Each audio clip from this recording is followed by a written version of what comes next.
Despite being cautious, Hazrat Ali's radhiyallahu anhu father found out about his acceptance of Islam. When his father asked him about it, Hazrat Ali radhiyallahu anhu replied, "Dear father, I have believed in Allah and his messenger. I trust everything that Allah's messenger has brought, so I have entered his religion and chosen to follow him." Abu Talib said, "As for him," meaning Muhammad sallallahu alaihi wasallam, "he will only lead you to goodness, so do not leave his side."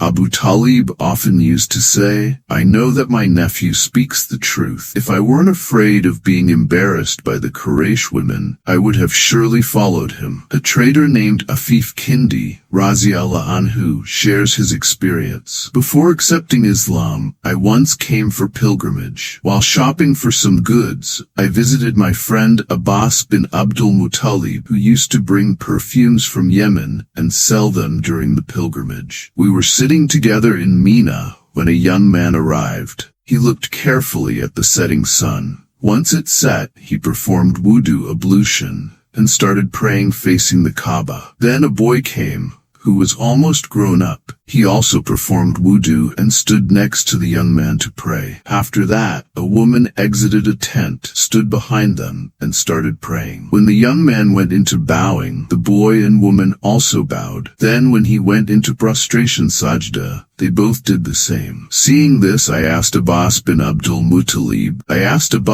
"What is going on here?" He explained, "This is the religion of my nephew, the son of my brother Abdullah. Muhammad claims that Allah has sent him as a prophet. This boy is my nephew, Ali bin Abi Talib, and this woman is Muhammad's wife, Khadija." Later, when Afif Kindi became a Muslim, he used to say, "I wish I had been the fourth person with them at that time." At this moment, Hazrat Zayd bin Harisa and Hazrat Abu Bakr Siddiq radhiyallahu anhu were not present, even though both had accepted Islam by then. Hazrat Zayd bin Harisa radhiyallahu anhu was the first of the freed slaves to accept Islam. He had been a slave of Hazrat Khadija radhiyallahu anha and was given to the Prophet Muhammad sallallahu alaihi wasallam after her marriage to him. Here's how Hazrat Zayd radhiyallahu anhu became a slave. During the time before Islam, his mother was taking him to visit her family when their caravan was attacked by robbers. The robbers took Zayd along with their belongings. Later, they brought him to a market in Ukaz to sell him. At the same time, Hazrat Khadija radhiyallahu anha sent her nephew Hakim bin Hizam radhiyallahu anhu to the market to buy a slave for her. When Hakim bin Hizam saw Zayd for sale, he thought he looked like a good boy, even though he was only 8 years old. So he bought him for Hazrat Khadija Allah anha. Hazrat Khadija Ziyaha liked him as well and accepted him as her servant. Later, she gifted Zayd to the Prophet Muhammad sallallahu alaihi wasallam. This is how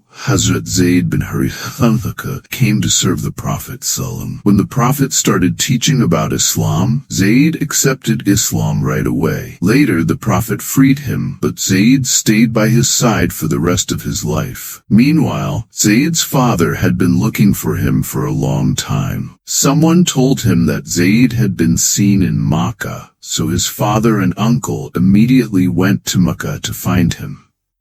When they reached Makkah, they met the Prophet ﷺ and explained that Zayd was their son. After hearing the whole story, the Prophet ﷺ said, "You may ask, if he wants to go with you, I have no objection. But if he wishes to stay with me, it's his choice." When they asked Zayd, he chose to stay with the Prophet ﷺ. At this, his father said, Zayd's father said, "O Zayd, how can you choose to stay a servant instead of being free?" Zayd radhiyallahu anhu replied, "Yes, I would never choose anyone else over him."